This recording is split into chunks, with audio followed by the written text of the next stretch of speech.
안녕하세요. 김용합의 경제부동산입니다. 구독, 좋아요 부탁드립니다. 한국 부동산이 대폭락 늪에서 빠져가지고 허우적거리는 상황입니다.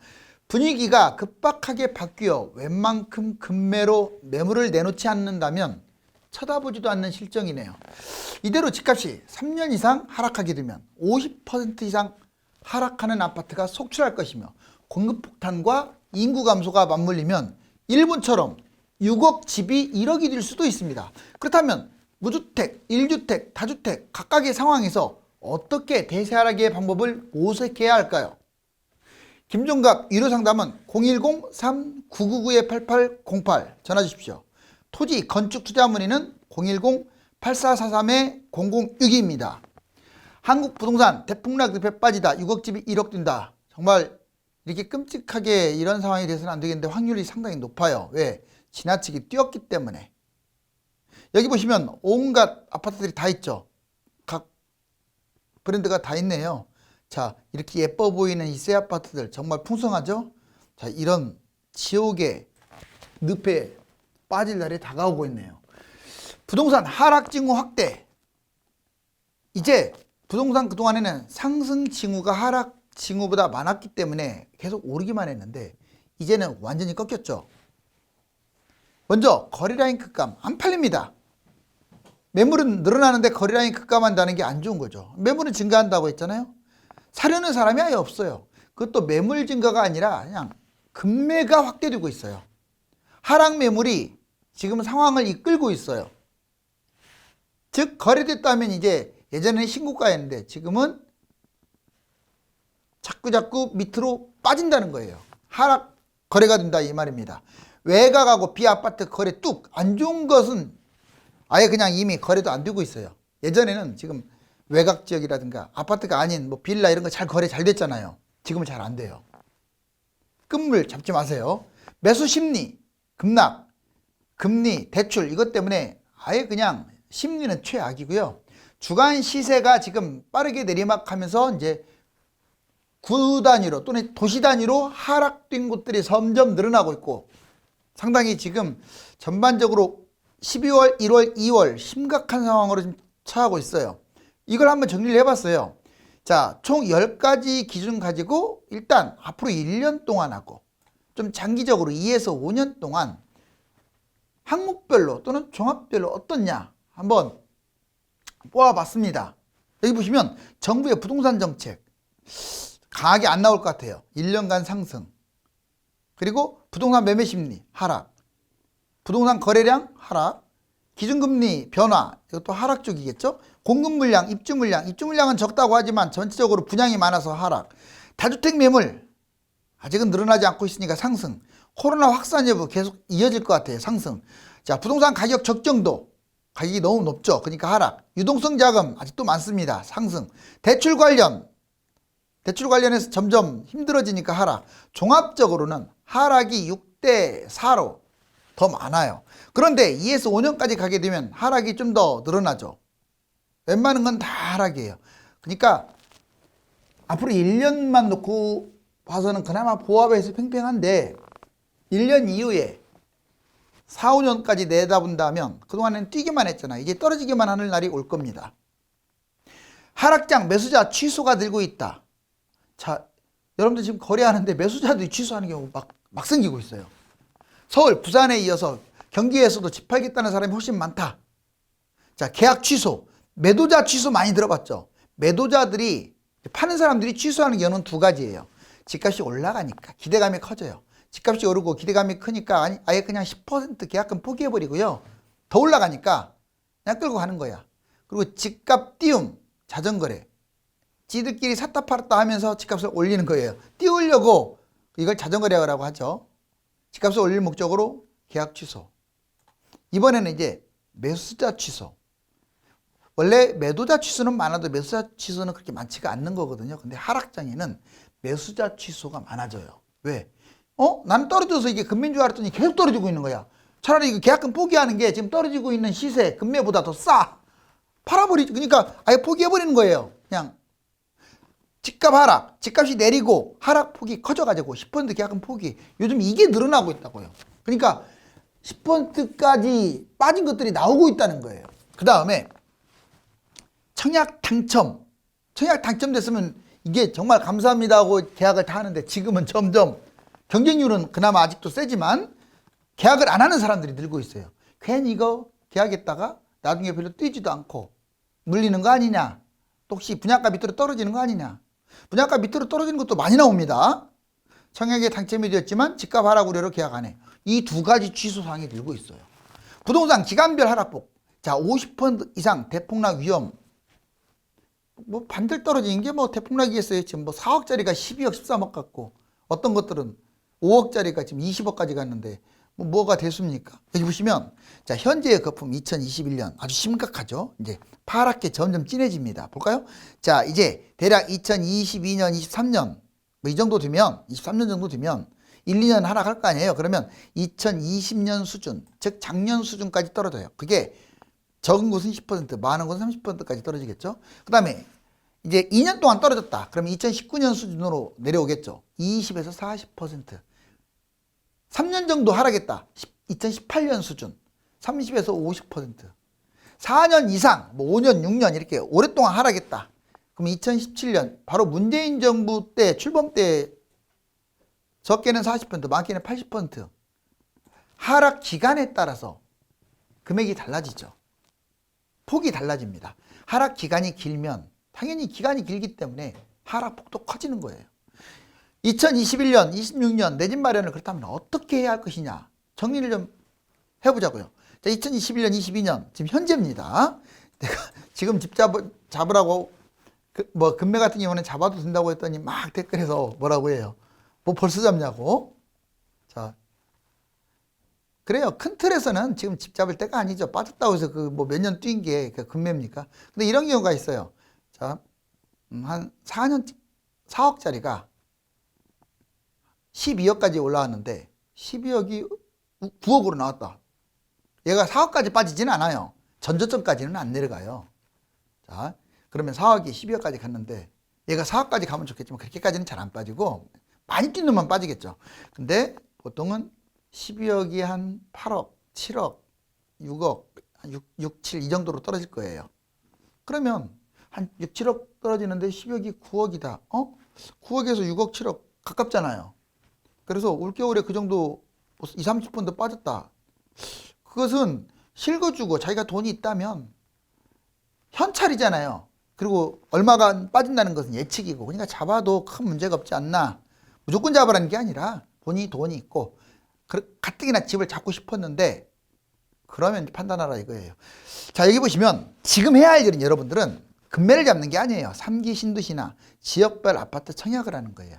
1주택자들은 집이 있으니까 참아야죠. 자, 지역별 저평가 금매 대지 마련. 이제 이게 두 번째가 이겁니다. 1번이 청약이에요.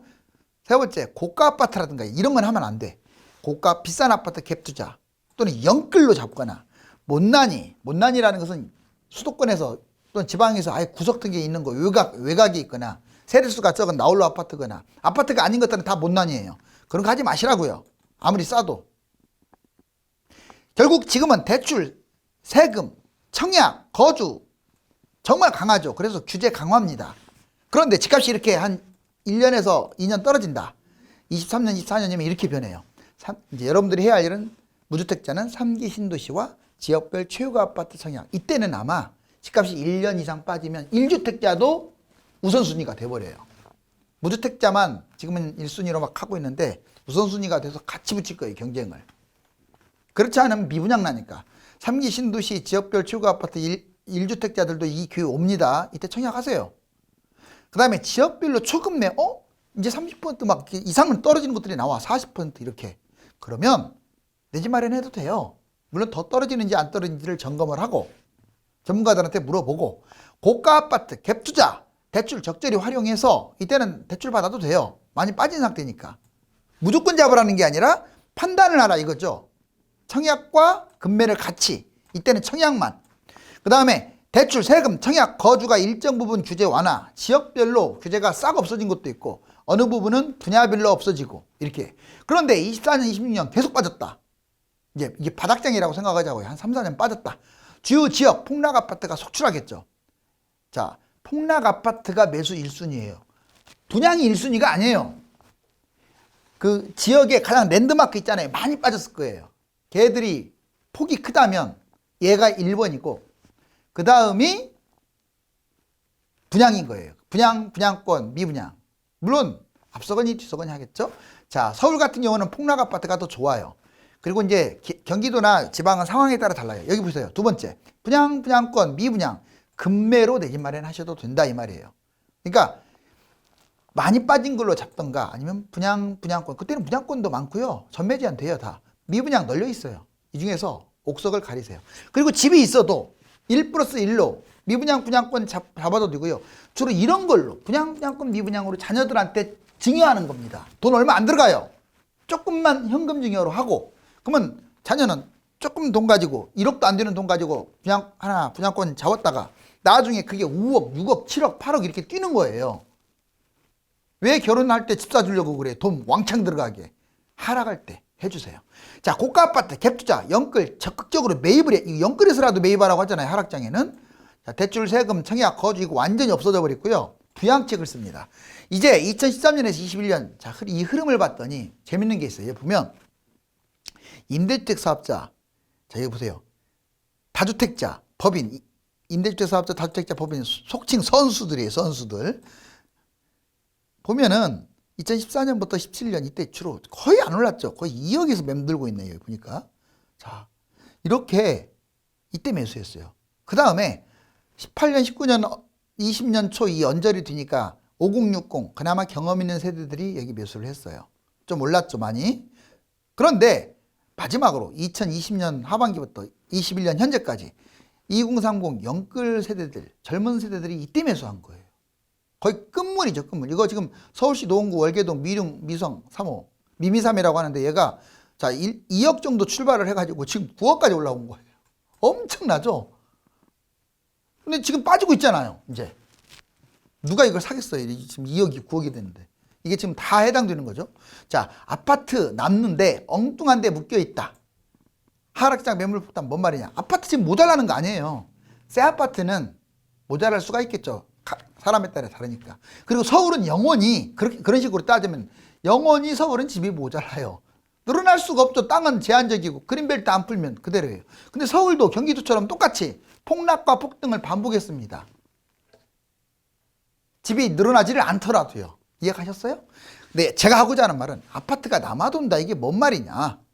자, 바로 이런 사람들이 집을 수십 채씩 갖고 있으니까 그래요. 자, 다주택자라고 다 나쁜 건 아니에요. 뭐 이분들 생계형 다주택자들도 있습니다. 제가 말하는 것은 기업처럼 막 아파트를 수십 개씩 갖고 있는 사람들을 말하는 거예요. 다주택자, 이 사람들이 너무 많이 갖고 있어. 임대주택 사업자, 많이 가지고 있어요. 갭투자자, 법인들, 많게는 몇천 채까지 갖고 있다고 제가 얘기했잖아요. 공공임대, 자, 일반 분양을 해야 하고 민간도 일반 분양을 해야 하는데 임대 분양을 하다 보니까 이건 LH가 같은 회사가 갖고 있던 아무튼 묶여 있는 거야. 이렇게 분양은 엄청나게 했고 집도 남아도는데 바로 이런 5가지 때문에 아파트는 남아도는데 엉뚱한 데 묶여 있으니까 집이 지금 뛰는 거예요. 집값이. 그런데 거꾸로 하락장에는 얘들이 쏟아져 나와요. 내가 팔고 싶어서가 아니라 경매당하기 때문에 쏟아져 나와 버린다고요. 다주택자 양도세 아무튼 중과 이것도 폐지하게 되면 매물 나올 거예요. 폐지만 해서는 안 되고 누진세 조건으로 폐지를 시켜야지. 종부세를 세게 때리겠다 안 팔면 일정 기간. 자, 분양가 변동 상승과 하락에 따라 달라진다. 분양가도요. 이제 질문 많이 하잖아요. 분양가 밑으로도 떨어지나요? 분양가도 빠질까요? 물가 올라가고 뭐 인건비도 올라가고 자재비도 올라가는데 그런 분들은 단순한 분들이야. 여러분들 집값이 그러면 왜 떨어져요? 집값이 떨어지는데 분양가가 안 떨어지겠어요? 그럼 미분양 나가지고 그 회사 망합니다. 부도 나요. 부도. 건설사나 시행사나 애들이 제일 싫어하는 게 오랫동안 분양이 안 되는 거예요. 차라리 30% 할인해가지고 떨이하는 게 빠르지 이걸 3년, 4년 동안 안 팔리면 난리 나요.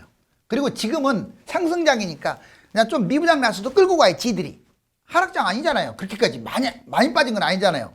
그런데 대세 하락 2, 3년 쭉 빠지면요. 끌고 가는 게 어디 있어요. 그냥 막 털어내죠. 여기 보세요.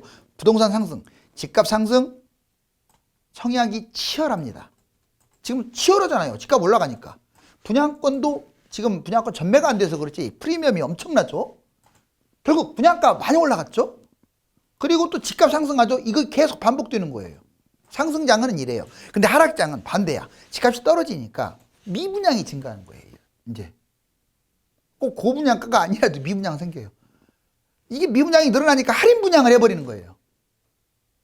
원래 9억에 분양하려고 했던 것을 8억에 하거나 또는 7억에 하거나 낮추는 거죠. 분양가를. 또는 미분양 난 상태에서는요. 누구는 9억에 받았는데 아예 30% 할인 분양해갖고 6억에 분양하는 경우도 허다해요. 분양가 하락. 결국은 할인 분양하면 분양가 하락. 이게 자꾸 악순환이 되는 거지. 즉 물가가 올라도 분양가 떨어지고 건설사 그래도 이익이 남아요. 분양만 다 하면. 할인 분양보다 분양가 인하가 낮기 때문에 분양가가 낮아진다 이 말이에요. 그리고 분양가는 집값하고 연동돼요. 부동산 대세하락 호재가 최대 악재가 된다. 뭔 말이냐 이거는. 지금 부동산에 입문한 불인이들 이른바 초보자들이 가장 착각하는 것은 여기는 앞으로 어떤 호재가 있으니까 여기는 분양 물량이 적으니까 또는 반대로 분양 물량이 많고 호재도 적으니까 이런 거를 따지는데 상승장에는 그게 어느 정도 맞습니다. 왜? 그런 호재들이 있음으로써 시너지를 가져와 가지고 쭉 올라가거든요. 그런데 하락장에는 거꾸로 생각해야 돼요. 그 호재 때문에 상승장이 많이 뛰어가지고 하락장은 폭락을 해버리는 거예요. 그러니까 강남이 호재가 제일 많으니까 강남이 제일 많이 떨어지고요. 그 다음에 각 1, 2기 신도시라든가 수도권, 지방에 집값 비싼 곳들 보세요. 호재가 많잖아요. 근데 거품이 너무 뛴 거야. 뭐 GTX 있는 것도 그렇고 전철 있는 것도 그렇고 또는 새 아파트 대단지 거기 입지가 뛰어난 것도 그렇고 그걸로 폭락을 하는 거예요. 여기 보세요. 먼저 입지가 좋은 아파트, 강남 신도시, 지방의 명품 아파트, 똘똘한 아파트가 제일 많이 빠진다. 물론 많이 빠지고 또 많이 올라가겠죠. 이제 빠지는 것만 보자고. 지역별로 비싼 아파트, 상승장 거품이 높아가지고 폭락한다. 신도시 재건축, 재개발 이런 것들 많이 뛰죠. 지금 재개발 프리미엄 얼마나 붙었어요. 재건축 엄청 비싸잖아요. 신도시 엄청 뛰었죠. 거의 뭐 4억 분양가가 다 10억 넘었어요. 4억이. 그런데 신도시 재건축 재개발이 제일 많이 폭락한다고요. 새 거니까 안 떨어진다고? 에이 그런 거 없어요. 더 많이 떨어져요. 자, 아파트 호재, 선반영 미리 반영돼가지고 그 거품이 떨어지기 때문에 폭락하는 거야. 이때 잡아야 돼. 이때 떨어질 때 얘들 잡아야 돼요. 그 다음에 고분양가, 분양권 프리미엄, 조합 매물 거품이 높아가지고 폭락한다. GTX, 전철, 기타 호재들 이런 것들이 많으면 주변 호재가 선반영돼서 거품이 엄청 생겨가고 뛰었는데 하락장에는 폭락을 해요. 상승장은 호재가 올리지만 하락장은 오른 만큼 대폭락 잊지 마세요. 자, 이제 다주택, 임대주택 사업 법인들 이 사람들이 이제 매물이 만약 나온다 그러면 어떤 것부터 털어낼 것 같아요? 여러분들이 다주택자라면 뭐부터 털어내겠어요? 여기 보세요. 지방의 비싼 아파트가 먼저, 그 다음에 수도권의 외곽 아파트. 뭐 좋은 걸 털어내겠어요? 지방부터 털어낸다가 그 다음에 외곽, 서울도 외곽, 그리고 나홀로 아파트 먼저 털어내겠죠. 비역세권, 역세권이 아닌 곳 또는 비아파트 이런 것들을 털어내는 거예요. 뭐 빌라나 이런 것들을 먼저 털어내는 거야. 누가? 다주택, 임대주택 사업자, 법인 이 사람들이 우선 매도하는 게 이거다. 자, 그리고 무주택, 1주택, 다주택, 가구수와 대형. 자, 무주택은요 919만 가구예요. 우리나라 부동산 통계를 봤더니 총 1469만 명에 1596만 호. 집이 더 많아. 자, 무주택자 1년 31만 호가 증가한대요. 1인 가구 31.7%고요. 무주택은 급증하고 있어요. 1인 가구. 자, 2020년 매수 98만, 매도 57만. 이게 무주택이에요. 자, 그 다음에 2037만 명 1주택자 853만 가구나 돼요. 상위 10%가 13억, 하위 2,800만 원밖에 안 돼요. 집값 차이가 많이 나네요. 상위 10%, 하위 10% 무려 46.75에 1주택인데 비싼 것과 싼 것이 46배나 난답니다. 강남은 비쌀 것이고 저기 농촌에 했던 집들은 싸니까 이렇게 벌어지겠죠. 패닉바잉 1년 동안 무려 100만 가구를 패닉바잉 공황 매수하는 거죠. 그 다음에 다주택자 232만 명 정도 되는데 여기 보세요. 743만 가구예요. 이 다주택자들이 진짜 집 많이 갖고 있죠. 이거 무주택자하고 맞먹잖아요. 이 집이. 이거 털어내게 해야죠. 자꾸 집만 지을 게 아니라. 다주택 전년 대비 3.6만이나 또 증가했어요. 두 채 183만, 세 채 29만 엄청 많네. 다섯 채 11만. 여주택자 6명 중에 1명이 다주택이에요. 무주택자 세 가지 매매 방법. 자, 여러분들 아파트 매도한 사람들은 아파트 매도한 무주택자는 매도 후에 무주택 불안감이 좀 있어요. 매도한 사람들은 올겨울에 또 금매를 잡아도 괜찮아요. 매도를 했으니까. 멀쩡한 아파트를 매도했으니까. 자금 줄여서 갈아타거나 집값 상추장 매도해서 현금 확보하는 방법도 나쁘진 않아요. 그런데 이런 경우는 뭐 금매도 생각해 볼 필요가 있다. 근데 아파트가 아닌 별로 좋지 않은 비아파트를 매도했다. 재개발, 재건축, 뭐 빌라 이딴 것들 비아파트 매도 후 이때는 현금 부유만 해도 돼요. 이거 팔았다고 해서 꼭 불안하다고 뛰지도 않는 거 갖고 있는데 뭘 불안해요. 자, 분양, 부동산 하락 시에 금매를 차라리 잡으세요. 장기간 무주택. 장기간 무주택이란 말은 웬만한 경우에는 가점이 좋다는 거예요. 또는 청약, 돈을 많이 입금시켰다는 거예요. 하락장, 분양, 분양권, 미분양 이걸 우선으로 잡으세요. 그리고 하락장, 금매, 실거주, 갭투자 기다리라 이거예요. 지금까지 안 잡은 거 이제 와서 왜 잡아요? 장기간 무주택자들. 중저가, 초금매, 실거주 이렇게 판단해라. 우리나라 부동산 지금 어떻습니까? 늪에 지금 빠지고 있죠. 이게 지금 집이 화살표 모양으로 계속 급추락하고 있네요. 수도권은 물론 지방 집값도 심상치 않습니다. 금매도 거래가 되지 않고 있어서 앞으로 과연 얼마나 떨어질까 노심초사하는 분들이 많을 것입니다. 아직은 모든 것을 단정할 수 없지만 지금 하락세가 지나칠 정도로 가파른 것은 사실입니다. 감사합니다.